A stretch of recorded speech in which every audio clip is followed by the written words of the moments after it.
Movie की शुरुआत होती है और मूवी की शुरुआत में हमें एक एडवांस दुनिया दिखाया जाता है और यहीं पे हमें एक साइंस कॉर्पोरेशन दिखाया जाता है जहाँ पे रेप्लिकेंट्स बनाए जाते थे। और रेप्लिकेंट्स कोई आम रोबोट नहीं है, इसे लैब में बनाने गए सबसे पावरफुल इंसान कहा जाता है। ये आम इंसान से बहुत ज्यादा ही शक्तिशाली और पावरफुल था और इन लोगों को इसलिए बनाया गया है कि जहाँ पे आम इंसान नहीं जा सकते, जहाँ वहाँ पे इस लोगों को भेजा जा सके। और वहीं पे हमें एक आदमी को दिखाया जाता है जिसका नाम था के, और वो भी एक रेप्लिकेंट था। और वो एक ऐसा रेप्लिकेंट था जो खुद को पता था कि वो एक प्रोग्राम किया हुआ रोबोट है और उसका काम है कि अलग अलग रेप्लिकेंट्स को खत्म करना, जिन रेप्लिकेंट्स को इंसान की ज्यादा शत्रुता है। उसके बाद हमें ये सीन में दिखाया जाता है कि ऑफिसर के एक आदमी को मारने जाता है जो कि एक रेप्लिकेंट था और वो अपने ओनर को धोखा दे के वहां से भाग गया था। और ऑफिसर के उस आदमी को मारने के बाद एक पेड़ के बीच नीचे में कुछ आवाजें सुनाई देती है और उसको कुछ अलग सा महसूस होने लगता है। और उसी मिट्टी को स्कैन करने के बाद उसे ये पता चला कि मिट्टी के अंदर एक बक्सा है। ऑफिसर के उस बक्से को उठाता है और अपना हेडक्वार्टर में लेके आता है और हेडक्वार्टर के लोग उस बक्से को खोलते हैं। खोल के ये पता लगता है कि उस बक्से के अंदर एक औरत का हड्डी था।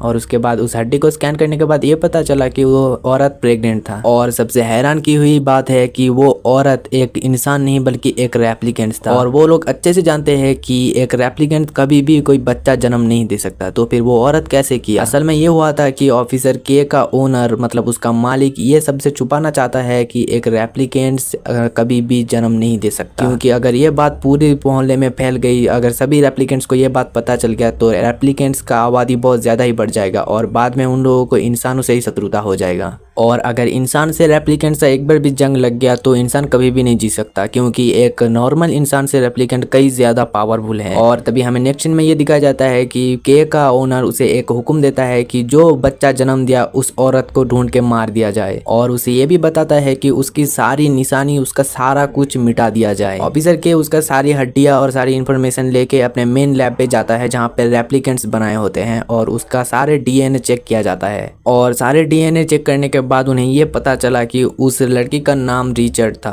और वो उस डीएनए को अपने मेन सीईओ के पास लेके जाता है और उसे बोलता है, तो वो बताता है कि उसको बनाने वाला साइंटिस्ट ने उसको सारे प्रोग्राम किए हुए बनाया था, उसको अच्छे से एक्सपेरिमेंट करके बनाया था। और तभी हमें दूसरी तरफ का साइंस कॉर्पोरेशन के मालिक को दिखाया जाता है जिसका इरादा कुछ ठीक नहीं था। उसका सिर्फ एक ही चीज चाहिए था कि प्रॉफिट कहाँ से हो। और उन लोगों का एक ही टारगेट था कि इंसान को धरती के बगैर भी अलग अलग ग्रहों पे राज करना है। और उनके बनाए हुए रेप्लिकेंट्स तो 9 ग्रहों पे राज कर चुके थे पहले से ही और वो लोग चाहते थे कि और भी ग्रहों पे राज कर सके, पर ये करने के लिए उन लोगों को बहुत सारे रेप्लिकेंट्स का जरूरत होगा और ये इम्पॉसिबल है क्योंकि उन लोगों का उम्र है सिर्फ 4 साल का। और तभी उन्हें ये पता चलता है कि ऑफिसर के उन लोगों के लैब में आया था और ये खोज करने की कोई रेचर नाम के रेप्लिकेंट को ढूंढने, क्योंकि वो रेचर नाम के रेप्लिकेंट किसी बच्चे को जन्म दिया था। और ये सुनने के बाद वो उसका दिमाग कतई सटक जाता है और वो हुक्म देता है कि उस साइंटिस्ट के पास से सारा डीएनए और सारा रिसर्च की बुक से इकट्ठा किया जाए कि कैसे